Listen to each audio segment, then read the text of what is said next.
នេះគឺជាចម្រាញ់ខ្ញីខ្មៅដែលវាមិនមែនជាថ្នាំពេទ្យទេវាមិនមែនជាអាហារូបត្ថម្ភធម្មតាឬក៏អាហារបំប៉នទេប៉ុន្តែវាគឺជា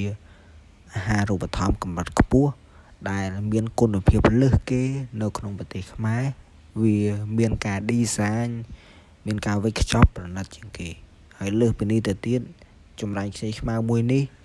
វាក៏មានវត្តមានវាឈរជើងនៅលើទីផ្សារស្រុកខ្មែរដល់ថ្ងៃនេះហើយក៏ជាផលិតផលមួយដែលមានការទទួលស្គាល់ច្រើនជាងគេ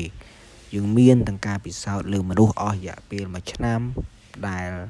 ពិសោធន៍ដោយសមាគមវិទ្យាសាស្ត្ររបស់ប្រទេសថៃនិងរបស់ប្រទេសប៉ូឡូញដែលសិតសឹងតែជាសមាគមវិទ្យាសាស្ត្រដែលត្រូវបានទទួលស្គាល់លំដាប់ពិភពលោកលំដាប់អន្តរជាតិដូចគ្នាហើយលើសពីនេះទៅទៀតផលិតផលមួយនេះក៏វាត្រូវបានជួយមនុស្សសង្គ្រោះពីជំងឺជាច្រើនមែនទែននៅក្នុងប្រទេសខ្មែររបស់យើងដែលក្នុងនោះដែរគឺបានជួយទៅលើអ្នកដែលលើសជាស្ករកម្រិតខ្ពស់ជួយទៅលើអ្នកដែលមានហានិភ័យទៅជំងឺលើសឈាមជំងឺស្រោគជំងឺដាច់សរសៃឈាមខួរក្បាលនិងជំងឺច្រើនទៀតដែលយើងហៅថាជំងឺអត់ឆ្លង